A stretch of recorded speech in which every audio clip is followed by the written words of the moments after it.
वर्तमान जैसे तैसे कटता सभी का, किंतु व्यापक भविष्य की कहानी होनी चाहिए। मरकर एक रोज जाना सबको पड़ेगा, मरने के बाद भी निशानी होनी चाहिए, मरने के बाद भी निशानी होनी चाहिए। इन्हीं चार पंक्तियों के साथ आज पुनः मैं अपने YouTube channel brain expert Anshu Tiwari पर नालंदा विश्वविद्यालय के तीसरे भाग को लेकर उपस्थित हूं। हालांकि इसके नालंदा विश्वविद्यालय के पहले भाग और दूसरे भाग में हमने नालंदा विश्वविद्यालय से संबंधित ढेर सारे फैक्ट्स, ढेर सारे पहलुओं को हम लोगों ने अध्ययन कर लिया है। आज के इस लेक्चर में हम जिन विषय वस्तुओं पर चर्चा करेंगे वह आपके समक्ष है, जिसमें सबसे पहला जो टॉपिक होगा, सबसे पहला जो विषय वस्तु है वो है नालंदा विश्वविद्यालय का पतन।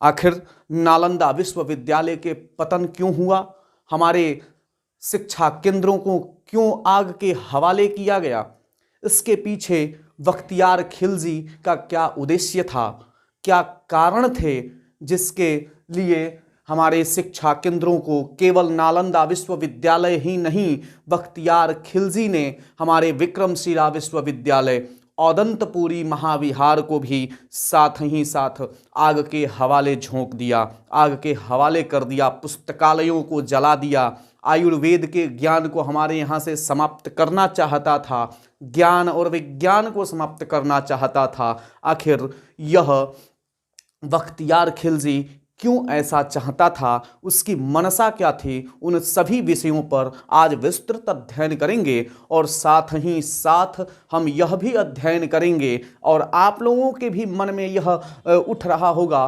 कि पहले वीडियो, दूसरे वीडियो, तीसरे वीडियो में मैंने कहीं इसके मृत्यु की चर्चा नहीं किया है, और आप भी इस चीज़ को सोच रहे होंगे कि जितनी जल्दी हो सके कि इसकी मृत्यु की खबर मिले। निश्चिततः इस वीडियो के अंत में हम आपको इसकी मृत्यु के संदर्भ में, मृत्यु कैसे हुई, इसके विषय में भी हम चर्चा अवश्य करेंगे।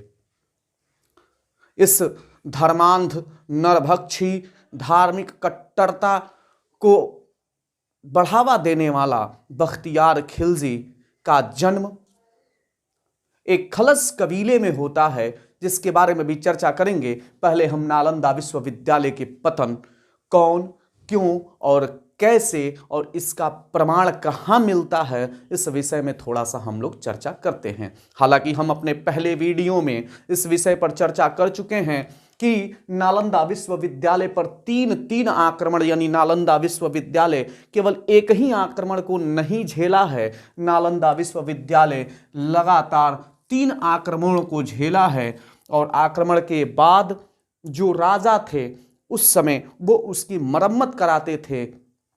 तो आइए, जो सबसे पहला आक्रमण होता है, हम आपको बताए थे कि हूणों का आक्रमण होता है।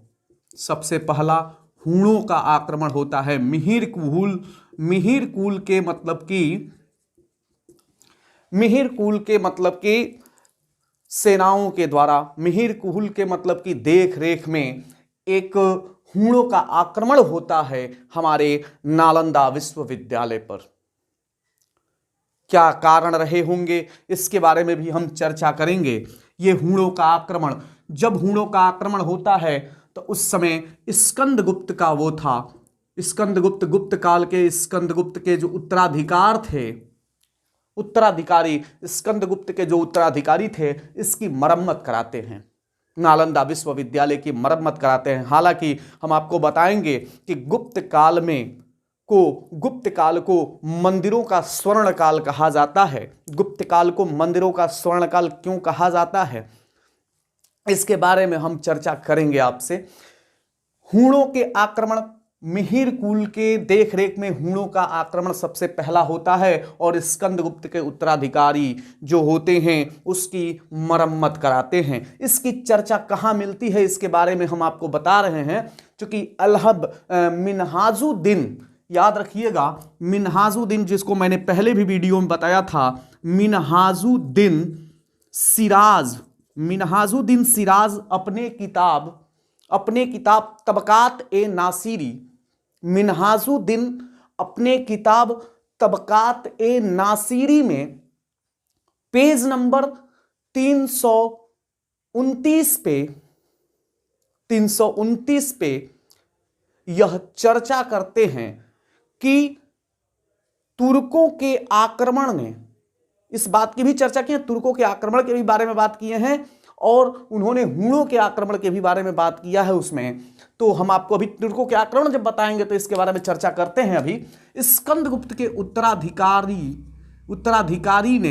अधिकारियों ने इसकी मरम्मत कराया। दूसरे नंबर पे गोदास का आक्रमण मिलता है। गोदास गौंड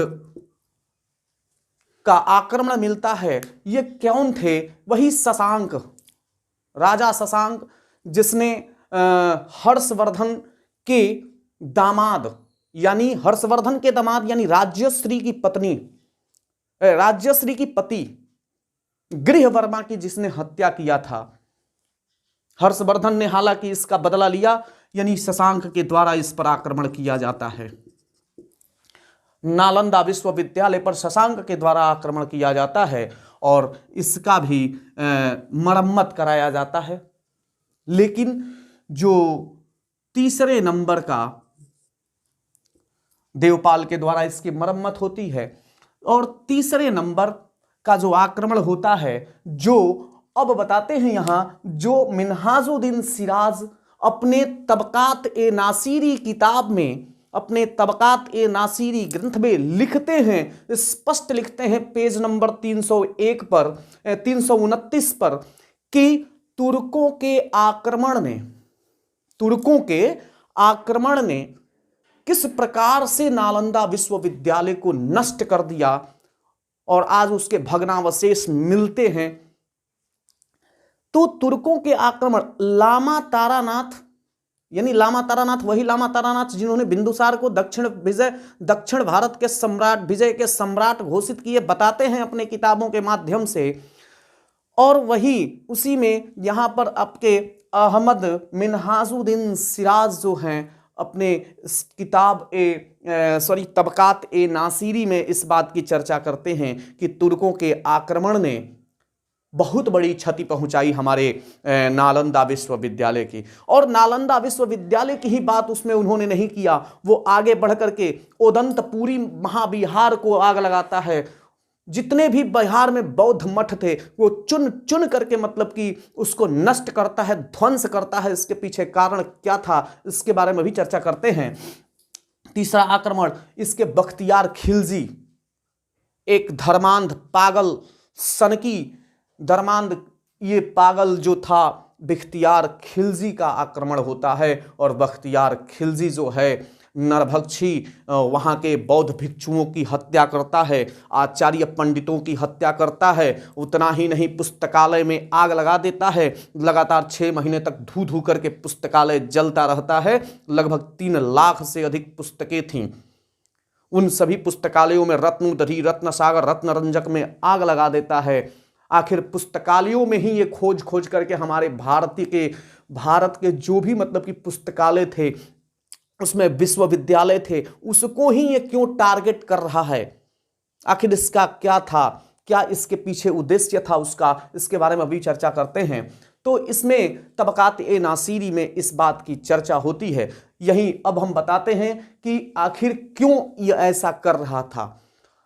तबकात ए नासिरी में अहमद मिन्हाजुद्दीन सिराज इस बात की सीधा स्पष्ट चर्चा करते हैं कि यह चूंकि उस समय बौद्ध धर्म का प्रचार और प्रसार था, बहुत ज़्यादा हो रहा था, यह नहीं चाहता था कि बौद्ध धर्म का प्रचार और प्रसार हो। यह मूर्ति बुतसिकन था। बुतसिकन किसको कहा गया है? मोहम्मद गजनबी को कहा गया है मूर्ति भंजक। बुतसिकन की संज्ञा दी गई थी, तो बुतसिकन हम इसको कह सकते हैं, कोई दिक्कत नहीं। बुतसिकन मतलब मूर्ति भंजक। यह मूर्ति पूजकों का विरोधी था। यह इस्लाम का उदय कराना चाहता था, इस्लामिक मतलब कि वो करना चाहता था अपना, ये धार्मिक कट्टरता है और कुछ नहीं थी। ये इसकी एक छोटी सी सोच, धार्मिक कट्टरता जो है, इस्लाम का उदय कराना चाहता था। और सही बताएं तो बिहार में सबसे पहला तुर्क मुस्लिम शासक यही बनता है, बख्तियार खिलजी। अगर कहीं प्रश्न पूछ दे कि बिहार में प्रथम मुस्लिम शासक कौन, तो ये बख्तियार खिलजी। बख्तियार खिलजी क्यों ऐसा करता है, तो ये पहला तो मैंने आपको बता दिया कि यह ज्ञान विज्ञान आयुर्वेद के ज्ञान को खत्म करना चाहता था, बौद्ध के प्रसार को खत्म करना चाहता था कि बौद्ध तेजी से प्रसारित हो रही थी। यह बौद्ध को मतलब कि मूर्ति भंजकों को, मूर्ति पूजकों को खत्म करना चाहता था। इसका यह उद्देश्य था। कैसे हुआ, इस बात की चर्चा मैंने अभी आपसे कर दिया। अब जरा इसके बारे में हम आपको बात करें, बख्तियार खिलजी था कौन। अब हम देखते हैं कि इस धर्मांध नरभक्षी पागल सन की धार्मिक कट्टरता को बढ़ावा देने वाला, हमारे बड़े बड़े शिक्षा केंद्रों को नष्ट करने वाला, आग के हवाले कर देने वाले बख्तियार खिलजी का जन्म कहाँ हुआ था, कैसे हुआ था, इसका पालन पोषण कैसे हुआ था, इसके बारे में जरा हम जानकारी प्राप्त करते हैं। इसके जन्म के विषय में जो जानकारी है कि इसका सबसे पहले पूरा नाम, बख्तियार खिलजी का पूरा नाम इख्तियार अल दीन मोहम्मद बिन बख्तियार खिलजी था। यह 1175 में खलज कबीले, जो कि वर्तमान दक्षिण अफगानिस्तान के गर्मसीड जिले के हेलमंड प्रांत में है, खलज कबीले में यह जन्म लेता है। यह दुर्दांत अत्याचारी खलज कबीले में जन्म लेता है। इसके दो भाई थे, मोहम्मद इवाज और मोहम्मद सिरान। इसके पिताजी अलियार खिलजी थे। अलियार खिलजी की मृत्यु हो जाती है। बचपन में ही अलियार खिलजी की मृत्यु होती है। इसके वालिद अलियार खिलजी की मृत्यु हो जाती है। जैसे यह खलज जनजाति का था, इसका वंश जो था वो खलजी वंश का था। धर्म जो था ये इसका सुन्नी इस्लाम था। हालांकि हम जब बताएंगे आपको तो इस्लाम में, जब हम मध्यकाल में बताएंगे तो इस्लाम के उदय में शिया और सुन्नी कैसे दो विचारधारा, जिस प्रकार से बौद्ध धर्म में महायान और हीनयान की विचारधारा आई, कैसे मुस्लिम में, इस्लाम धर्म में शिया और सुन्नी का कॉन्सेप्ट आया, इसके बारे में हम लोग चर्चा करेंगे। तो 1175 में खलज कबीले में जन्म लिया, जिसके पिता अलियार खिलजी की मृत्यु हो जाती है बचपन में ही। इसके दो भाई थे, मोहम्मद सिरान खिलजी और मोहम्मद इवाज खिलजी। दोनों का पालन पोषण इसकी बहुत बड़ी जिम्मेदारी थी। इन दोनों का पालन पोषण करने के लिए यह बचपन में ही, मतलब 14 से 15 वर्ष की उम्र में, 15-16 वर्ष की उम्र में यह बागदाद के बाजार में जाता है। बागदाद के बाजार में नौकरी की तलाश में जाने वाला, अपने भाइयों के पालन पोषण करने हेतु तो यह बागदाद के बाजार में जाता है। बागदाद के बाजार में इसको नौकरी नहीं मिलती है, नौकरी की तलाश में जाता है लेकिन नौकरी नहीं मिलती है। जब इसको नौकरी नहीं मिलती है तो यह अपने भाइयों के पालन पोषण करने के लिए लूटपाट, चोरी, हत्या, यह सब काम शुरू कर देता है। देखते ही देखते यह एक सैनिक का निर्माण करता है, घोड़ों को रखने लगता है। और एक समय की बात है कि इसकी जो पराक्रम है, इसकी जो युद्ध करने की तकनीकी है, यह बात पहुंचती है मोहम्मद घोरी के पास। वही मोहम्मद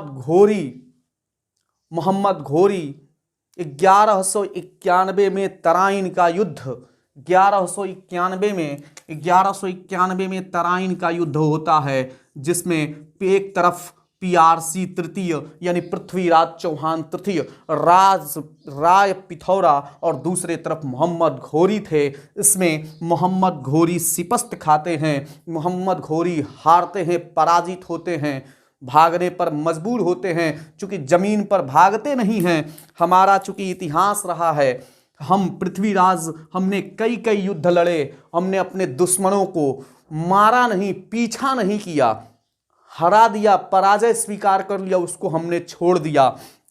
यह पराजित हुआ मोहम्मद घोरी जमीन पर पड़ा है, लेकिन हमारे पृथ्वीराज चौहान इस बात को नहीं जानते थे कि यह दोबारा अटैक कर सकता है जयचंद से मिलकर, जयचंद जैसे गद्दार से मिलकर के।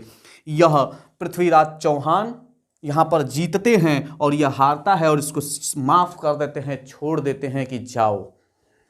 फिर तराइन का द्वितीय युद्ध होता है 1192 में। ऐसा कहा जाता है कि बख्तियार खिलजी इसमें अपने अद्भुत तकनीकी से, बख्तियार खिलजी भी था और अपने अद्भुत तकनीकी से, अपनी कला से, युद्ध की कला से, अद्भुत घुड़सवारी से, अद्भुत तलवारबाजी से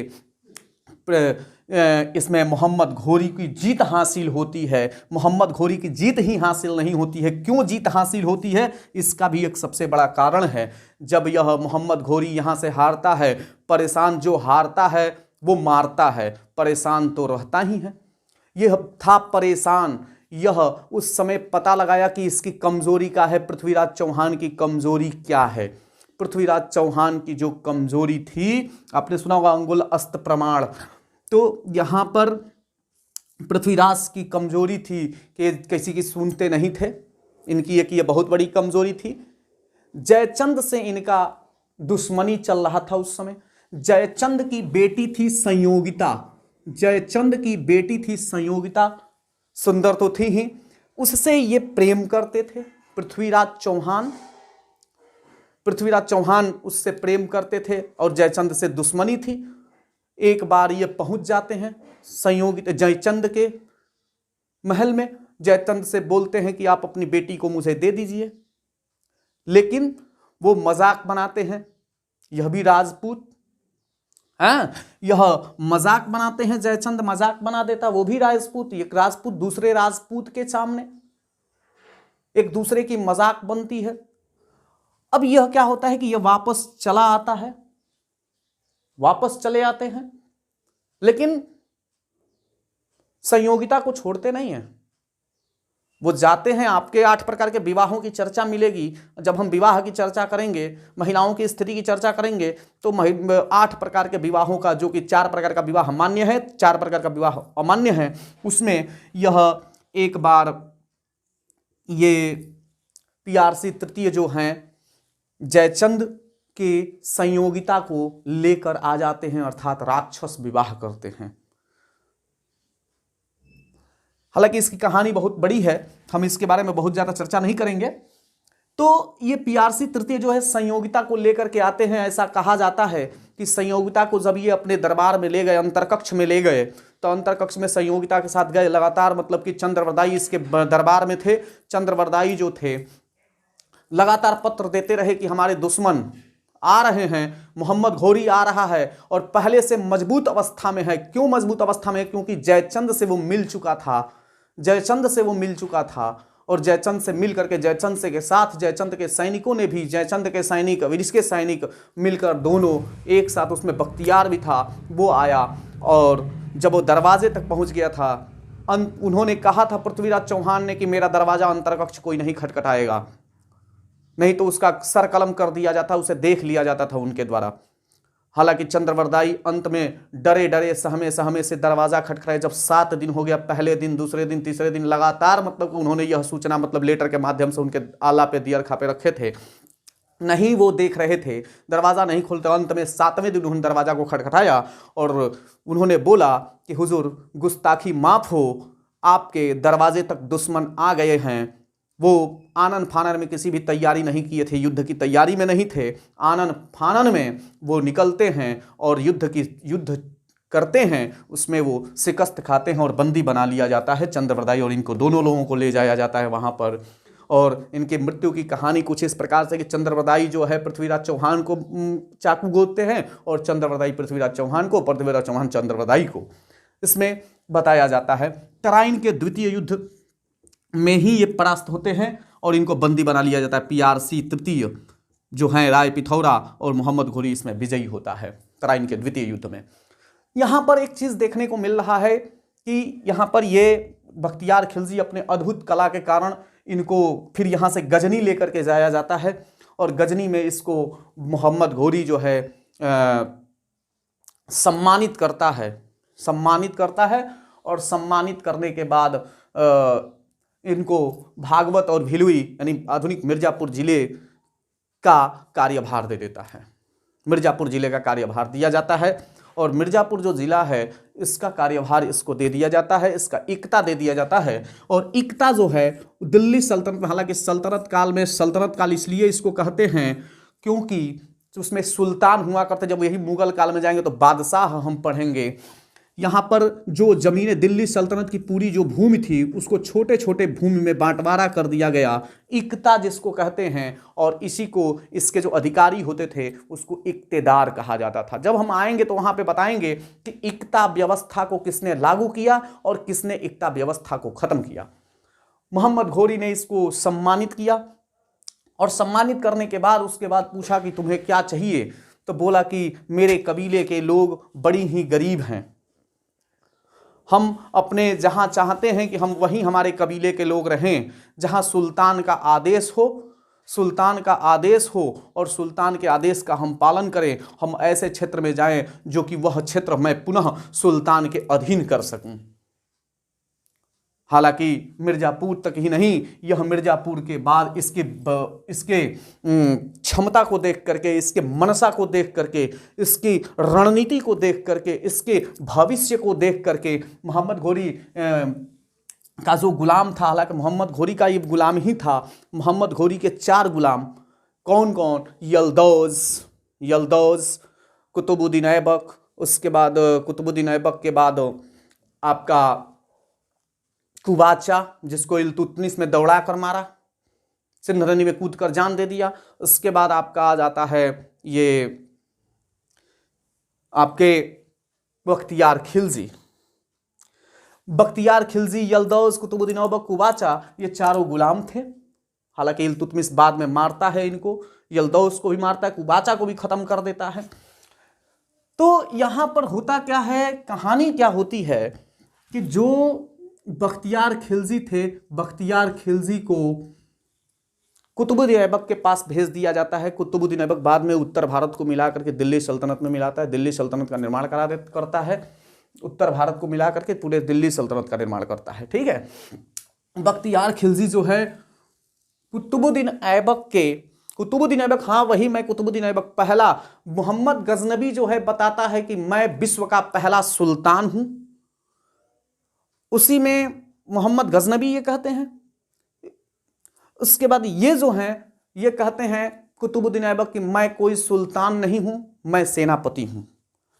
बख्तियार खिलजी जो है को भेजा जाता है वहां कुतुबुद्दीन ऐबक भी इसके जब देखते हैं इसकी महिमा मंडन, जब इसकी मतलब कि रणनीति देखते हैं तो अपने में सेनापति इसको बनाते हैं, सिपह सलार जिसको कहा जाता है, इसको सिपह सलार बनाया जाता है कुतुबुद्दीन ऐबक के द्वारा। और कुतुबुद्दीन ऐबक इसको भेजते हैं कि जाओ, मोहम्मद घोरी और कुतुबुद्दीन ऐबक भी जो हैं, जाओ पूर्व के दिशा में, पूर्व के क्षेत्र में कब्जा करो, पूर्व के क्षेत्र में हत्या करो, लूटो पाटो, अपने साम्राज्य का विस्तार किया जाए। तो पूर्व के क्षेत्र में इसको भेजा जाता है और पूर्व के क्षेत्र में जब ये आता है तो सबसे पहले इसकी नज़र बिहार पर पड़ती है और बिहार के सबसे पहले 1197 में बिहार शरीफ ओदंतपुरी महाबिहार को नष्ट करता है। 1199 में जब आता है तो बौद्ध भिक्षुओं के रहने का महाबिहार वो जगह थी। 1199 में नालंदा विश्वविद्यालय को ध्वंस करता है। 1199 में कहा जाता है कि लगभग 1202 के करीब में विक्रमशिला विश्वविद्यालय को भी ये नष्ट करता है। अब ये यहाँ से अभियान इसका शुरू होता है।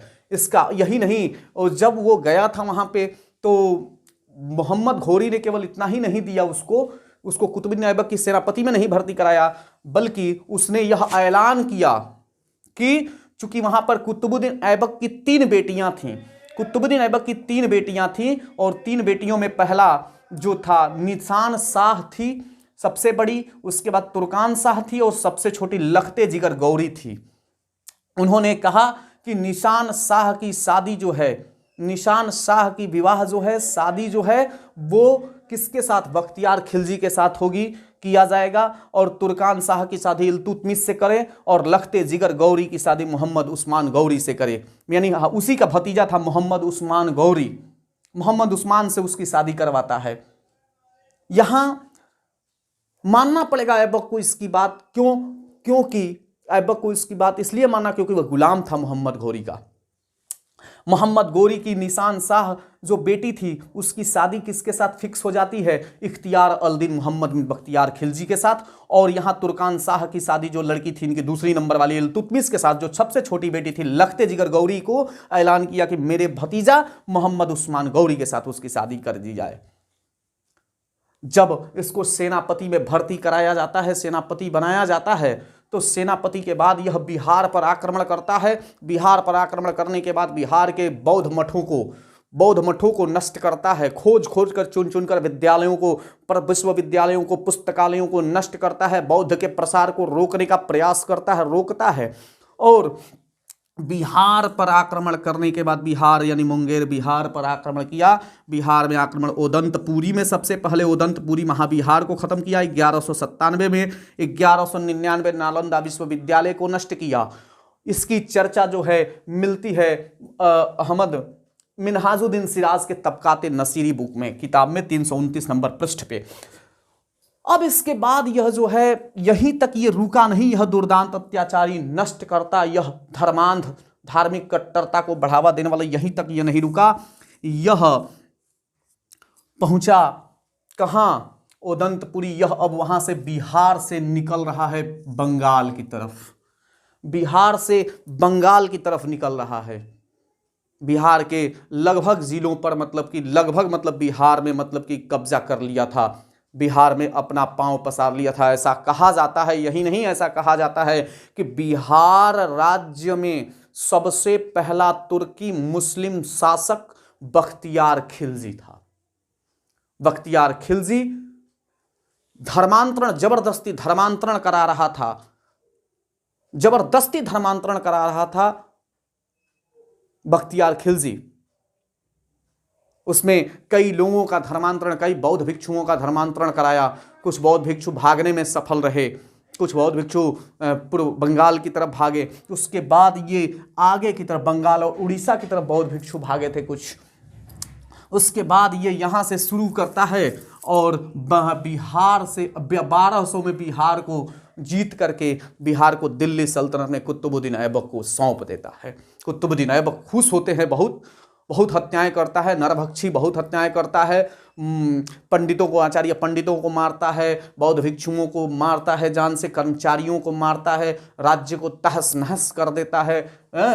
उसके बाद 1200 ईस्वी में बिहार को यह दिल्ली सल्तनत में मिला देता है। पूर्व के क्षेत्र हैं ये। उसके बाद यह बिहार से रुख करता है अपना बंगाल की तरफ। बिहार अभियान इसका कंप्लीट हुआ। अब बिहार में एक अभी तुरंत का धर्मांतरण कराया था, किसी बौद्ध भिक्षु को उठा करके उसको बिहार दे करके फिर चल देता है बंगाल अभियान पर। और 1202 जैसे ही बिहार से बंगाल जाता है तो बीच में भागलपुर पड़ता है।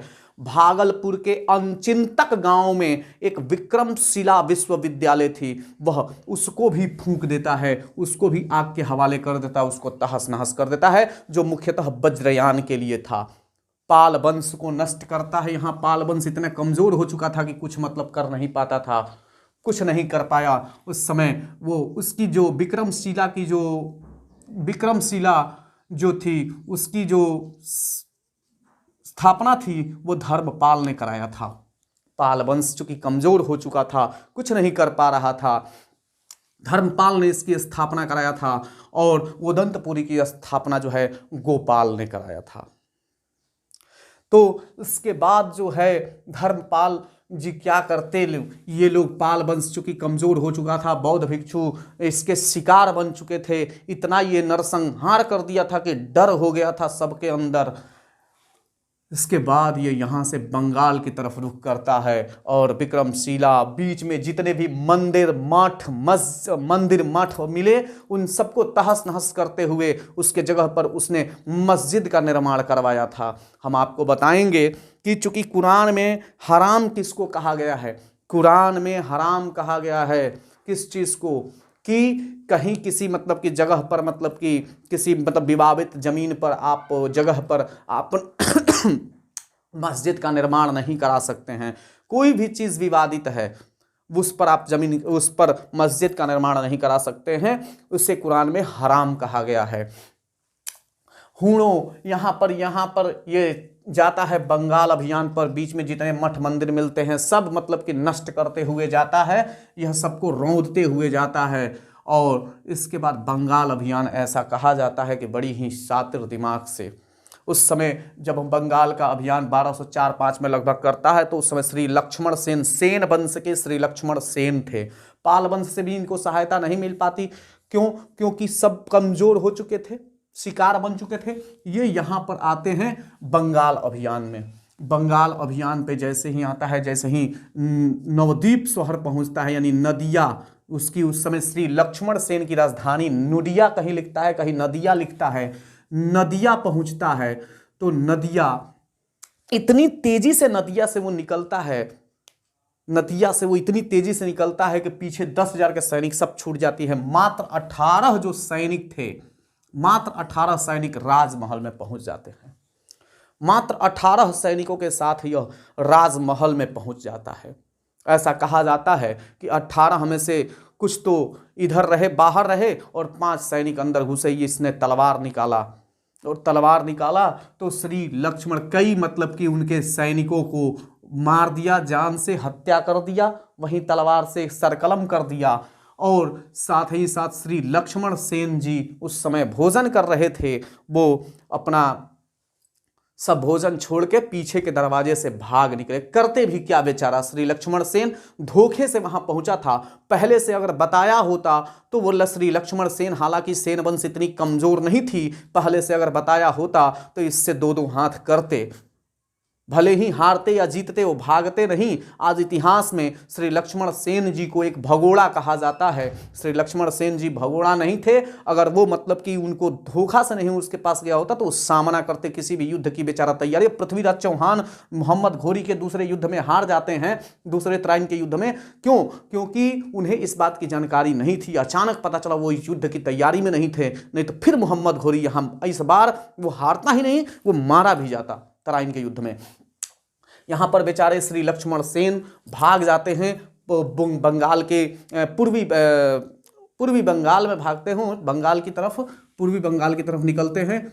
और यहाँ पर होता क्या, दक्षिणी बंगाल की तरफ, वहाँ से ये सुनार गांव से कुछ समय तक ये अपना जो है सुनार गांव से कुछ समय तक मतलब कि बंगाल के कुछ राज्यों को, बंगाल के कुछ मतलब कि क्षेत्रों पर अपना वो करते हैं, राज चलाते हैं। लेकिन होता क्या है, इतना ये क्रूर शासक था कि नदिया से पूरा बंगाल को अपना लेता है और बंगाल को उठा के दिल्ली सल्तनत में शामिल करा देता है। बंगाल को दिल्ली सल्तनत में शामिल कराया, पोशाक भेज करके यह कुतुबुद्दीन ऐबक ने उसको सम्मानित किया। कुतुबुद्दीन ऐबक, जिसको कुरान बख्शी, पील बख्शी, लाख बख्शी के नाम से भी जाना जाता है। कुरान बख्शी इसलिए क्योंकि इतनी बड़ी ही सुरीली आवाज में इसने कुरान का वो पढ़ते थे, कुरान पढ़ता था। कुतुबुद्दीन ऐबक अपने आप को सुल्तान नहीं सेनापति कहता था। इसने जब इसको क्या किया कि जब पता चला तो इसको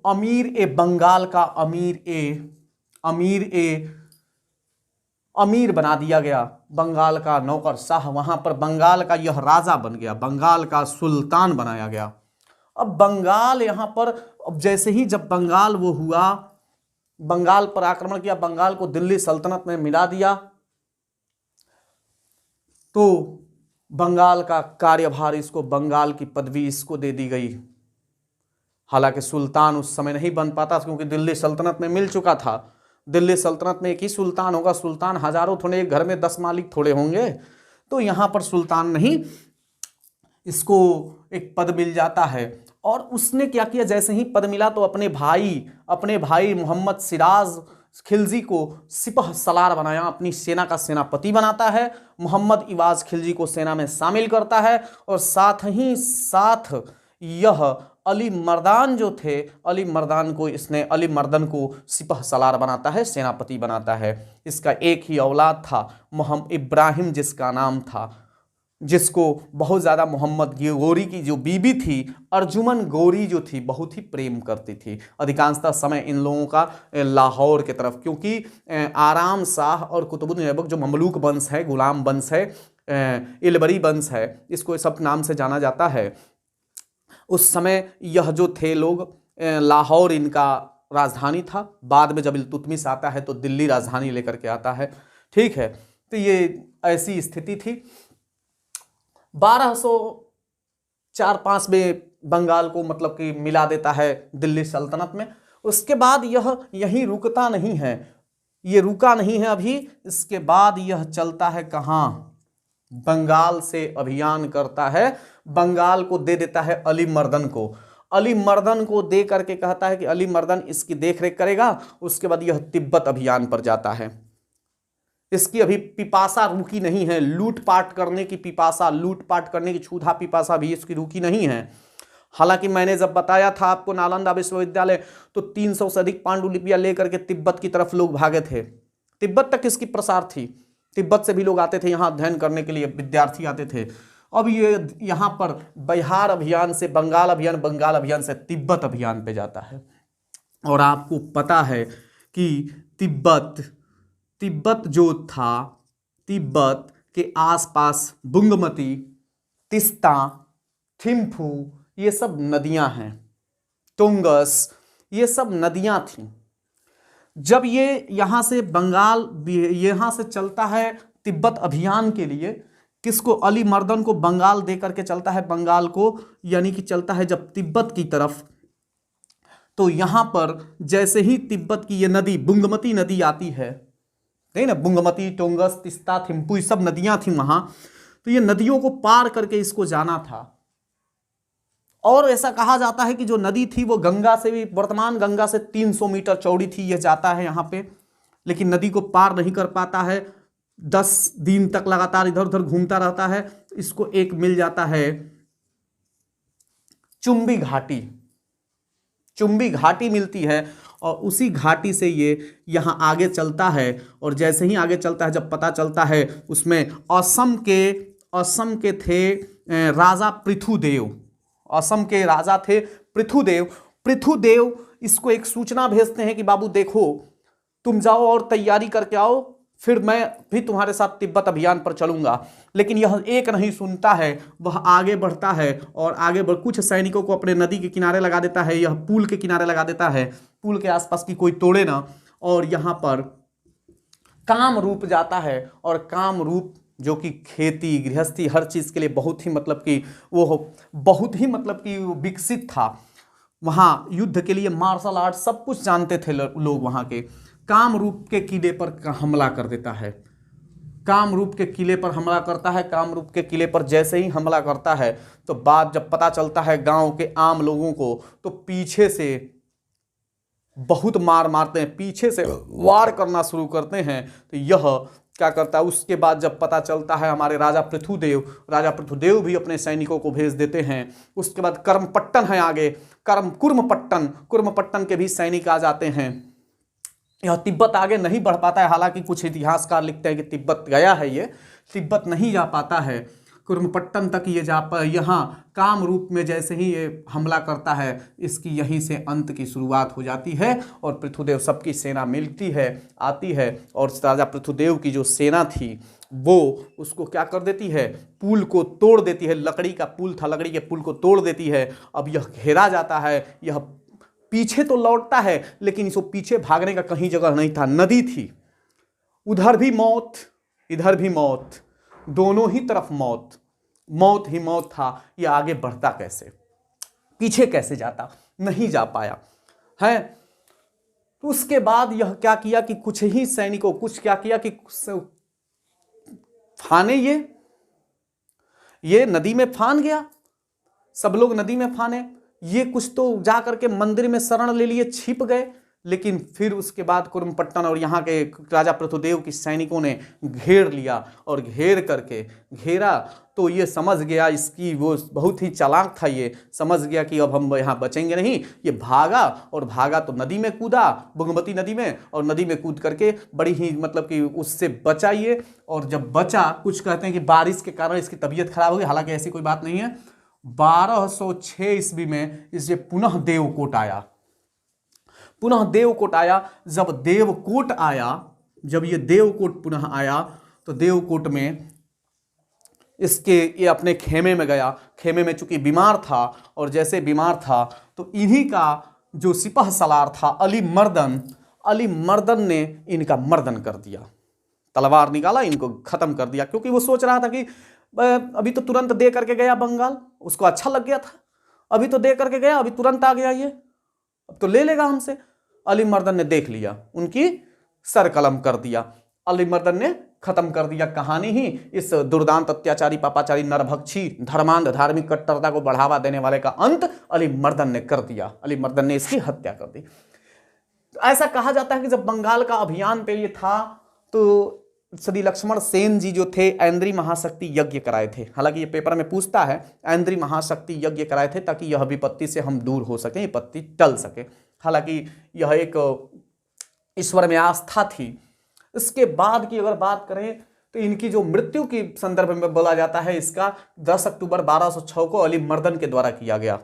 फिर इसके बाद मोहम्मद सिरान खिलजी, अली मर्दन था, हालांकि अली मर्दन जो था ये जाके मिल चुका था किससे, ये अली मर्दन जो था वो मिला था जाकर के आराम शाह से।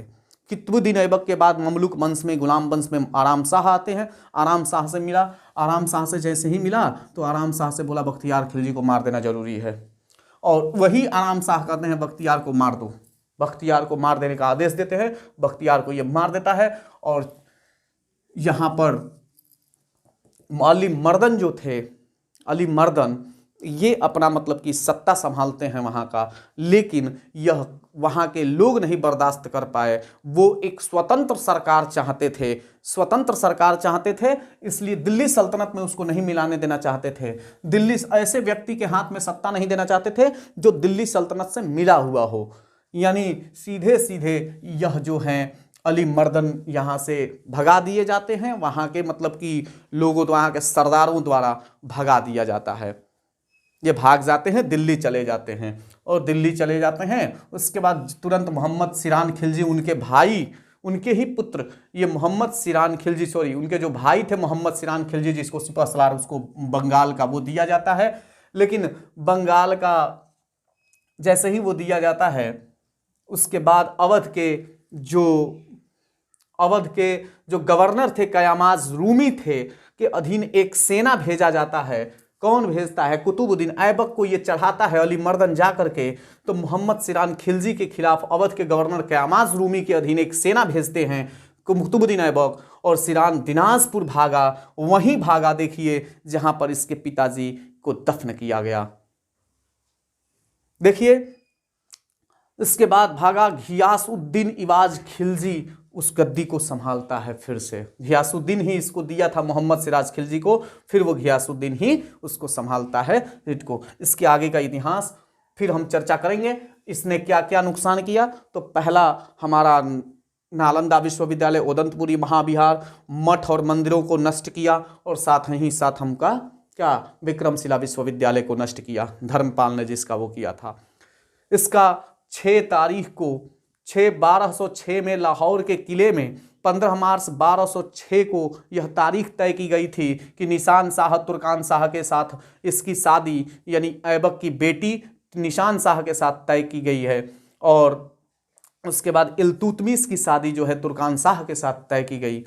24 जून 1206 को सुल्तान जो था वहाँ शादी से लौट रहा था, तो ऐसा कहा जाता है मोहम्मद घोरी की मृत्यु हो जाती है, ऐसा कि इसकी बहुत ज़्यादा चर्चा नहीं है कहीं। सुल्तान, फिर उसके बाद अगला सुल्तान ऐबक बनता है। इसका जो मकबरा है ध्यान रखिएगा, बांग्लादेश की सरहद पर पश्चिम बंगाल दक्षिण दिनाजपुर गंगाराम तहसील के अंतर्गत नारायणपुर पीरपाल दरगाह उसको कहा जाता है। एक और है जो अभी देखिए उसके नाम पर एक बख्तियारपुर अभी भी, ये तो ठीक बिहार में बख्तियारपुर, जब भी आप नालंदा विश्वविद्यालय जाएंगे तो बख्तियारपुर, नालंदा जाएंगे तो बख्तियारपुर स्टेशन होते ही जाएंगे। बख्तियारपुर नाम पे, उसी के नाम पे बख्तियारपुर है।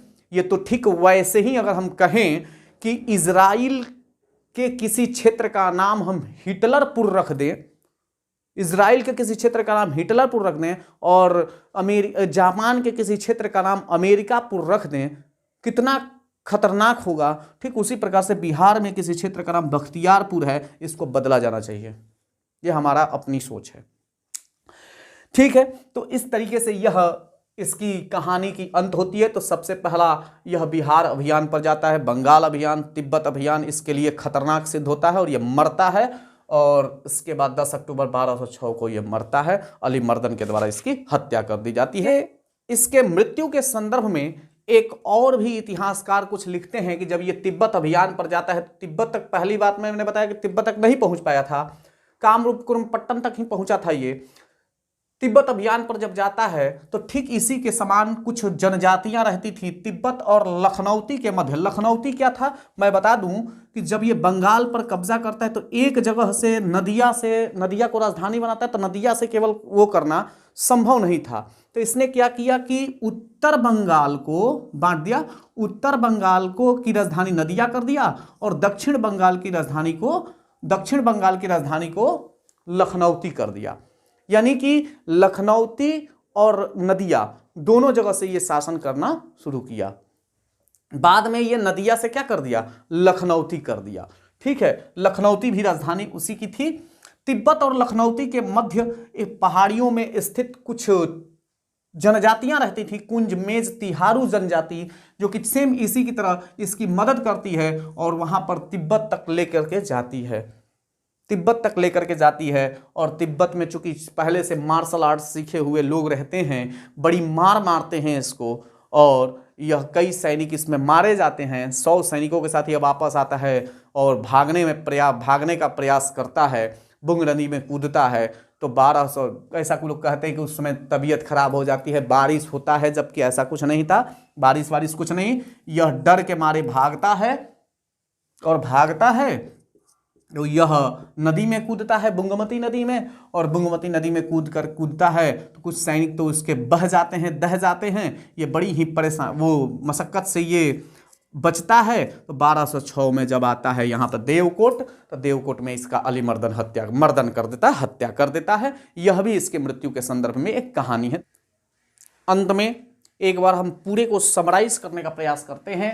तो बख्तियार खिलजी नालंदा विश्वविद्यालय, विक्रमशिला विश्वविद्यालय और साथ ही साथ उदंतपुरी विश्वविद्यालय को नष्ट किया। केवल इतना ही नहीं, हमारे मंदिरों, मस्जिदों, बौद्ध भिक्षुओं आदि आचार्य पंडितों का कत्ल किया, नरसंहार किया यह नरभक्षी ने। अंत में हम ये आपको बता दें कि नालंदा विश्वविद्यालय को कत्ल करने वाले का पूरा नाम इख्तियार अल-उद्दीन मोहम्मद बिन बख्तियार खिलजी था, जिसके जन्म के विषय में हमने चर्चा कर लिया था। इसमें इसका विवाह जो है निशान शाह के साथ, जो कुतुबुद्दीन ऐबक की बेटी थी। कुतुबुद्दीन ऐबक का यह बख्तियार खिलजी सेनापति था। कुतुबुद्दीन ऐबक मोहम्मद घोरी का गुलाम था। वही कुतुबुद्दीन ऐबक जिसको लाख बख्श, पीर बख्श, कुरान बख्श, ये सभी के नाम से जाना जाता है। इसके बाद इसमें ये बिहार अभियान को शुरू करता है। 1200 में बिहार को जीतता है। बंगाल अभियान, तिब्बत अभियान इसके लिए अंतिम होता है 1206 में। 10 अक्टूबर 1206 में इसकी मृत्यु हो जाती है। अली मर्दन ने इसकी हत्या कर दिया था। जैसे ही इसकी हत्या होती है, ये इसका भाई अली मर्दन जो है जाके आराम शाह से मिलता है। आराम शाह कहता है कि इसकी हत्या कर दिया जाए। आराम शाह के आदेश पर अली मर्दन ने मर्दन कर दिया मोहम्मद बिन बख्तियार खिलजी का, वही नरभक्षी का। उसके बाद उसी का भाई जो है अली मर्दन, चूँकि वहाँ पर होता क्या है कि अली मर्दन जो उसके खिलजी वंश के थे, जो उसके सरदार थे, उसको रहने नहीं देते हैं वहाँ। उसके बाद भगा दिया जाता है, यह दिल्ली की तरफ अपना जान बचा करके भागता है। उसके बाद जैसे ही अली मर्दन भागता है तो बंगाल में मोहम्मद सिरान खिलजी को बैठा दिया जाता है। यहाँ पर बंगाल अभियान में ऐन्द्री महाशक्ति यज्ञ श्री लक्ष्मण सेन के द्वारा कराया जाता है, ताकि मतलब कि हम इस बड़े से संकट से निजात पा सकें। इसने क्या क्या नुकसान किया? तो पहला नुकसान इसने ये किया कि नालंदा विश्वविद्यालय को नष्ट किया, मंदिर और मठों को, पुस्तकालयों को में आग लगाया। उसके बाद यह उदंतपुरी विश्वविद्यालय को विक्रमशिला धर्मपाल के द्वारा विक्रमशिला विश्वविद्यालय को इसने नष्ट कर दिया, आग के हवाले कर दिया। हमारे शिक्षा को नष्ट करने का, हमारे आयुर्वेद के ज्ञान और विज्ञान को नष्ट करने का इसने प्रयास किया था। उसी तरीके से इसकी मौत हुई। और यहाँ इसके बाद इसने अपना बंगाल में सिक्का भी चलाया था, ध्यान में रखिएगा, इसने बंगाल में अपना सिक्का चलाया था। सिक्के के संदर्भ में जब हम बात करेंगे प्राचीन काल में कैसे सिक्के चलते थे, उसके बाद हम मध्यकाल में कैसे सिक्के चलते थे। ऐसा सिक्का जिस पर श्री श्री था, किसने चलाया था? जिस पर श्री श्री लिखा था, उसको किसने चलाया था? उसके बाद औरंगजेब के सिक्के कैसे हुआ करते थे? किसने अपने सिक्के पर राम और सीता का मतलब कि चित्र था? किस पर लक्ष्मी जी और उस शासक का, उस बादशाह, उस सल्तनत, उसके सुल्तान का नाम था? इस विषय में हम अगले वीडियो में चर्चा करेंगे। बहुत बहुत धन्यवाद।